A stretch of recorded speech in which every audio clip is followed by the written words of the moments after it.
Yo en los siguientes 25 minutos quiero contarles un poco la experiencia que yo he tenido hasta ahora con lo que es todo esto de inteligencia artificial generativa, pero a la hora de escribir código R, a la hora de trabajar con código R. Em, Primero, quizás como introducción, yo hablo desde ya una larga experiencia en análisis de datos. No llevo haciendo esto mucho tiempo. Yo recuerdo que arranqué con R en el momento y era muy, me parecía muy bonito, era el ARC command, sí, era una cajita donde solamente tenías una sesión de R y no había más. Y eso ya era mucho en ese momento. Hoy en día, obviamente, hay muchísimo más. Esa experiencia me llevó a ser el cofundador y Chief Data Officer en Expantia, y el co-host del podcast de Datalatam, que lo hago junto con Diego May y hoy en día con cada vez más personas, que lo publicamos en datalatam.com. Más casos de éxito en Latinoamérica, si te interesan, publicamos ahí. Vivo en San Carlos, entonces soy también organizador del San Carlos Art User Group. La pandemia nos quitó las ganas un poco, pero ya pronto retomamos. Y en general yo siento que hay una gran posibilidad para ayudar el desarrollo en Latinoamérica con un enfoque en datos, conocimiento en datos, lo que me lleva a participar en este tipo de actividades para asegurarnos de que quien quiera aprender tenga por dónde. Si se quieren conectar conmigo, está mi handle en LinkedIn, está mi handle en GitHub. Por favor, cuando gusten, acérquense y me dicen en qué puedo ayudar. Para esta presentación, lo que propongo es lo siguiente. Dar una breve introducción, sí el alcance de esta charla, porque no lo sé todo, sé un poquito, pero sí lo quiero compartir. Quiero mostrarles un ejemplo de qué tan importante es contexto cuando estamos trabajando con chatbots, porque creo que puede ayudar mucho si entendemos los límites, y mostrarles un ejemplo muy reciente donde yo cometí un grave error creyendo que un chatbot me decía la verdad y cómo fui iterando, trabajando con un chatbot, cómo se ve eso de cerca. Otra es usarlo para armar un asistente experto. Ya les voy a mostrar a qué me refiero. Algo de costos y bueno, ojalá tengamos tiempo para preguntas que me encantaría entrar en esta discusión con ustedes. Primero, como expectativa, esta charla es anecdótica, ¿sí? Yo juego con estas herramientas lo más que puedo, pero hasta donde mi día a día permite. Lo trato de incorporar en mi día a día, pero a la misma vez estoy muy consciente de que los cambios son muy rápidos. Si bien estos ejemplos son recientes, mañana ya puede ser diferente y seguro si alguien ve esto en 6 meses dirá, "Ah, ¿de qué está hablando? Porque tan rápido va. A pesar de eso, y quizás por mi rol también, ¿no? Yo trato de mirar hacia adelante para lo que hacemos en nuestro equipo, para lo que hacemos con clientes, y trato de formular lo que pienso para compartirlo. Y en este momento, lo que pienso, es mi opinión, es que todo este desarrollo de inteligencia artificial generativa va a democratizar aún más lo que es el uso de código, y bajar la barrera de entrada. Es más, si veo el uso de Copilot, por ejemplo, en todo esto en lo que está lanzando Microsoft de Fabric, en las demos que veo, me llama mucho la atención de que, y es lógico si lo piensas, la traducción de lo que un cliente quiere a lo que Fabric entiende y a lo que Power BI entiende es a código. Entonces, el uso de código creo que va a tener un rol más visible, no menos. Eso significa que para nosotros aquí presentes que sabemos programar, importa cada vez más pensar como un programador, ¿sí? Practicar ese arte de resolver algo algorítmicamente. Y eso va a importar más que saber todos los detalles de un lenguaje, porque los detalles del lenguaje que antes googleábamos, ahora los podemos googlear, los podemos encontrar hasta más fácil, que nos quita algo de espacio mental para enfocarnos en las soluciones que estamos creando. También pienso que la inteligencia artificial generativa, cuando lo usamos, añade aún más valor si seguimos mejores prácticas como gestión de versiones, uso de pruebas automáticas. Y en el transcurso de la charla quiero fundamentar esa idea con algunos ejemplos. lo que pienso. Entonces, en la discusión, si dices, uy, lo veo muy diferente, me encantaría escucharlo, dejemos el espacio para discutir. Primero, un ejemplo. Y aquí, otra vez, ni inglés ni español son primeros lenguajes para mí, entonces espero no haber usado ninguna mala palabra. Y fui a que me ayudaran. Fui a buscar un texto que fuera muy tico. Sí, para los que están en Chile, Colombia, Perú, esto es, ya les doy la traducción al español. Entonces, en tico uno puede decir, el mae se fue a lamparear un rato con sus amigos en Chepe, dejando el brete botado para echarse una pachita de 4 plumas. ¡Qué mae más, mae ese mae! En español, gente, eso significa, esa persona se fue a pasar un rato con sus amigos en San José, dejando su trabajo a un lado para tomarse una botellita de caciques como el guaro, guaro local. ¿Qué sujeto más coloquial y despreocupado es esa persona? Entonces, para ver hasta dónde llegan los chatbots hoy en día, hice la prueba. Empecé con Google Translate, sí que ya existe desde hace mucho tiempo, y llevar esto al inglés le fue recontra mal. Sí, the Mai went to Lamp for a while with his friends in A Chepe, leaving the bag thrown away to make a four-feather pachita. That Mai, more Mai, that Mai, Mai. Claramente no sabe de qué estoy hablando. Lo interesante es que si le pido, bueno, tradúceme esto de español costarricense a español colombiano, um, es igualmente difícil. Entonces, Google Gemini dice, el man se fue a rumba un rato con los parceros en un carro, dejando la maleta tirada para armar una chiquifiesta. No sé qué es una chiquifiesta, pero ahí vamos. ChatGPT 3.5 dice que se fue a farrear, no sé qué significa esa palabra, ojalá no sea nada malo, se fue a farrear un rato con sus amigos en un chévere, dejando la bolsa botada. ChatGPT 4 dice, no, el parcero se fue a rumbear un rato con sus amigos en un taxi, dejando la mochila tirada. Y FastGPT dice, no, se fue a descansar un rato con sus amigos en un chepe, dejando la bolsa tirada. La idea de este ejemplo, y a mí me dio mucha gracia de que funcione así, es que claramente estas herramientas no funcionan desde un entendimiento, sí, desde el concepto de lo que estamos contando. Están haciendo una traducción que aún es muchísimo más mecánica y busca mecánicamente, bueno, en el corpus, sí, en los datos que he tenido para entrenar, qué es lo que tengo y con cuál probabilidad una palabra va a seguir a la otra. Ninguno entendió qué es Chepe, pero si yo como humano voy y busco Costa Rica Chepe, lo más probable es que vas a ver una referencia a San José, porque es el coloquialismo para hacer una referencia a la capital. Y seguramente donde están en cada uno de los lugares donde están tienen estos ejemplos, pero en las empresas donde trabajamos también los tenemos. Cada uno tiene su lenguaje. Entonces, esto también pasa con código, porque cuando estamos desarrollando algo en datos, en lo que fuese, partimos de una idea que tenemos en mente y esa idea es el resultado de entendimiento. Hablamos con el negocio, hablamos con expertos de dominio, tratamos de educarnos de qué se trata lo que buscamos resolver y lo traducimos a código para que una máquina lo pueda ejecutar. Al hacer eso, hoy en día nos apalancamos de documentación y típicamente en un buscador, ¿no? Ya no es tanto en libros, pero lo buscamos de una vez en Google o por donde fuese.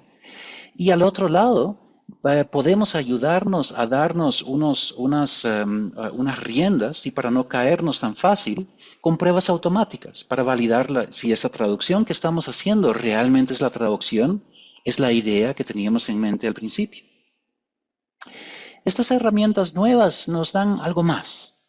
Nos dan, por un lado, un chatbot, sí, que es el que usé para hacer estas traducciones, y por el otro lado, un copiloto, sí, en inglés lo llaman también un in-code, ¿cómo es? Un in-editor assistant.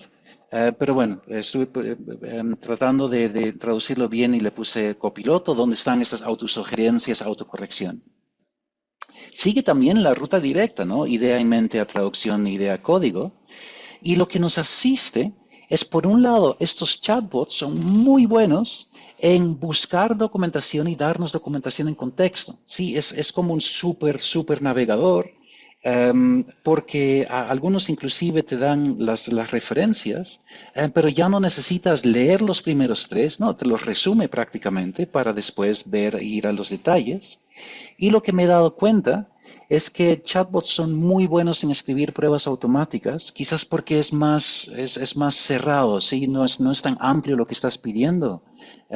Es algo que está mucho más delimitado y típicamente sale más correcto que muchas otras pruebas de código que por lo menos yo he hecho hasta el momento. Y con eso quiero ir a un ejemplo, y es el de ISO months. El concepto es este.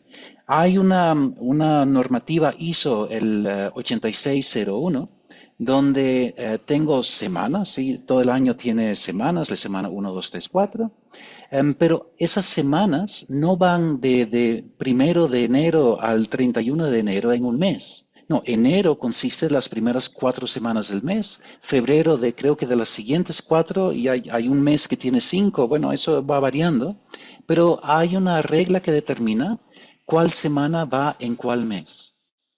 Yo necesitaba en una noche, sí, tenía poco tiempo, necesitaba resolver esto para nuestro sistema de gestión de horas. Entonces dije, no, pues listo. Se lo pregunto a ChatGPT y perdonen que está en inglés, pero lo copié exactamente lo que hice hace 4 semanas y lo hice en inglés, y por eso lo pegué de esta forma aquí. Pero le pregunté, bueno, yo necesito una lista de los números de las semanas ISO que pertenecen a un mes ISO, de acuerdo a ISO 8601 y lo necesito en R. Y ChatGPT, como ChatGPT suele hacer, dice, claro, mira, y me da toda una lista que suena bastante autorativo de qué es lo que va a hacer y me da código para hacerlo. Genial. Arriba a la derecha está el botón Copy Code. Entonces, copié el código. Hay un pequeño error a ver, sigue, que no molesta nada. Ahí falta un as date, pero resolviendo esto, este código corre. Y ¡prum! Vamos, dame los números para el mes 1. Esa noche yo no hice más. Subí el código, hice mi solicitud de fusión y me di cuenta un par de días después que estaba muy equivocado porque el enero no tiene 5 semanas. Enero va hasta la semana 4. Entonces, para seguir con el ejemplo, regresé a ese chat y dije, esto no está correcto, el número 5 no es parte de enero. Y ChatGPT, como ChatGPT suele hacer, dice, sí, claro, tienes toda la razón, gracias por tu paciencia. Eso no funciona porque, y me echa otra vez una bonita historia que suena muy autorativo, me da nuevo código, corres el código y esto no funciona porque ahora se inventó una función. Se inventó la función ISOWeekDate en LoopRedate, pero eso no existe en LoopRedate. Entonces, no solamente este código no corre, pero no puede la función que se llama ISOWeekDate. Pero hoy no va a funcionar, sí me tocaría ir a escribirlo. Entonces, ya un poco más breve, y típicamente uno tiene que ser entre ¿cómo se llama? Entre más información das, mejor te responde. Dije, esto sigue ser incorrecto. Otra vez me lo analiza y dice, sí, tienes toda la razón, me da toda una historia, me da un nuevo código, me da un nuevo paquete, ISOWeek.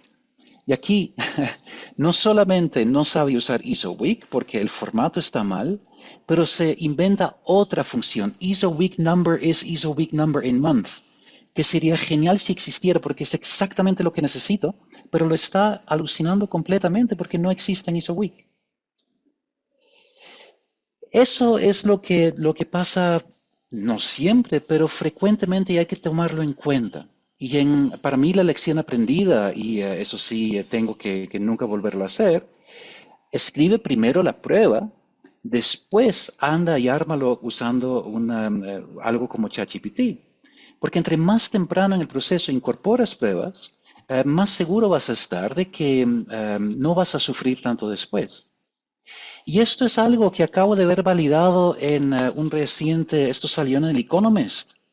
Y en el Economist hicieron un análisis de, bueno, ¿dónde está IA generativo? Y dicen, los programadores pueden estar usando inteligencia artificial para producir un primer borrador, pero típicamente descubren que está lleno de errores. Entonces, si no se cuidan, podrían estar pasando menos tiempo escribiendo código, pero más tiempo revisando y editando. Y ahí nosotros, que estamos enfocados en análisis de datos, tenemos que cuidarnos, porque justamente el valor añadido está en entender lo que está pasando. No nos pagan tanto para escribir código, nos pagan tanto para resolver algo con datos. Entonces, el que pasemos más tiempo revisando y editando código no necesariamente nos conviene. Microsoft, que está empujando Copilot muy duro, en su propia documentación dice algo similar. Dicen, mira, las respuestas de Copilot pueden ser inexactos y de baja calidad, entonces asegúrense de revisar las salidas. Y en particular, asegúrense de que las salidas sean por personas capaces de evaluar de forma significativa la exactitud e idoneidad del contenido. En otras palabras, aunque no tienen siempre la infraestructura, pero uh, formula tus pruebas antes de correr el código, ¿no? Para no depender de una persona, porque si no, cada vez tienes que buscar al experto para validar si es exacto y idóneo lo que está generando. Um, si bien esto es así, hay utilidad, ¿no? Útil lo es y hay mucho que se puede hacer y a mí lo que más me ha impactado es cuando necesitas escribir código, cuando necesitas entrar en una base de código que otro o otros han escrito en el pasado y ahora te toca trabajarlo. Y lo que se puede hacer con ChatGPT es ellos lo llaman GPTs, sí, un GPT. Este GPT lo llamé asistente DeepLayer. Le di la expectativa, ¿no? Quiero que solamente me respondas con código R, que no te enfoques en otros lenguajes. Ahí uno va ahí, limitando un poco el alcance, pero además subí todo el código de DeepLayer, que lo bajé de GitHub, se lo subí aquí al bot para que lo tome como referencia. Y cuando haces esto, de repente puedes hacer cosas que antes no podías hacer. A la derecha, perdón, a la izquierda está la respuesta de GPT común y corriente, a la izquierda está la respuesta de mi asistente DeepLayer que acabo de crear. Entonces, cuando le pido a GPT común y corriente, bueno, ¿dónde se define qué es when y qué caracteriza este pedacito de código en DeepLayer? Me da una respuesta genérica, ¿no? Me dice, mira, la función se define en el paquete DeepLayer, es uno de los paquetes del Tidyverse y bla, bla. Cuando se lo pido a mi asistente, el que le subí todo el código, me dice, mira, se define en el archivo casewhen.r. Está caracterizada como un f-else vectorizado, etc. Entonces, si yo necesito mantener este código o añadirle, esto de verdad me ayuda un montón, porque tengo un punto de partida exacto y no tengo que ir a buscar más este código que no es menor, sí, el leerse todo DeepLayer para arrancar.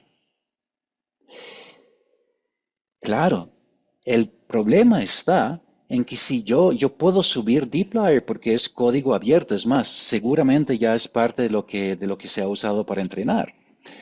Pero cuando uso código de mi empresa o cuando uso código de un cliente, yo no puedo hacer esto porque he firmado un acuerdo de confidencialidad.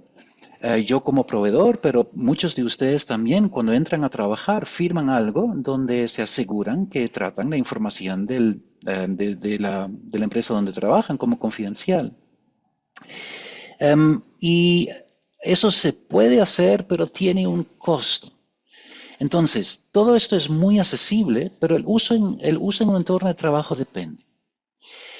La mayor parte de lo que hacemos en el día a día, y lo he estado pensando, la mayor parte no entra. Si la mayor parte de lo que hacemos, un copilot, yo creo, y esto es mi opinión, pero yo creo que la mayoría de las situaciones es perfectamente útil usarlo, perfectamente válido usarlo, porque nuestro código típicamente no muestra tanto de que es confidencial, siempre y cuando nos cuidamos de no subir datos, de no subir las cosas que sí son confidenciales. Y por eso, para no correr este riesgo, en los siguientes niveles hablan de content exclusion. Si quieres poder excluir contenido, entonces rápidamente estás pagando. En algunos casos, como en GPT, te dicen, bueno, mira, sí leemos toda la información, pero lo excluimos de entrenamiento. Pero excluir de entrenamiento no significa que no lo están guardando. Entonces, en mi acuerdo de confidencialidad, yo le estoy compartiendo esa información con otros. Necesitaría una versión Enterprise. Otra vez, puedes hacer esa distinción en tu día a día, ¿no? No todo es tan confidencial, pero para una empresa tomar la decisión, bueno, ¿qué voy a implementar? Esta diferencia se hace importante. Otro como Find, que es uno de los muchos que están saliendo, dice, bueno, es opcional. Si pagas $20 al mes, puedes opcionalmente hacer un opt-out, puedes salir de que tus datos y puedes marcar que tus datos no se usen para entrenamiento, pero sí los almacena. Y entrenamiento, validación, hay muchas otras cosas que se pueden hacer. Si los pongo todos en una lista, y esto lo hice más por afición propia, pero me encanta compartirlo, y digo, mira, el tipo y el precio de arranque, que es qué necesito pagar para arrancar, empezar a jugar con esto, qué necesitaría pagar para que no haya retención de datos, para que sea completamente seguro, las diferencias son muy marcadas. GPT-3, que es bastante hábil y ayuda mucho con código y sobre todo con código R, ya les menciono por qué, porque creo que es así. No cuesta nada, pero no hay una opción de hacerlo sin retención. GPT-4, que es la versión paga de OpenAI, vale $20 al mes, 240 al año. Si lo quieres sin retención, vale 720 al año, pero el mínimo son 150 seats. Entonces, mínimo pagas 108 mil dólares para tener esa opción en tu organización. Obviamente, es solamente para organizaciones muy grandes. Lo que estoy viendo en mi equipo, porque pienso mucho, ¿no?, en cómo lo vamos a usar nosotros, hacer los llamados por el API también a GPT-4, el costo es mucho menor. Si esos $20 pasarlo en una API es difícil casi gastarlos. Entonces ahí hay muchas opciones para incorporar esto en organizaciones a una forma costo efectiva. Otros como Codium, a mí me gusta Codium, por defecto no guarda datos o dice que es de la retención. Hay un micrófono abierto, Agustín. La retención es mínima.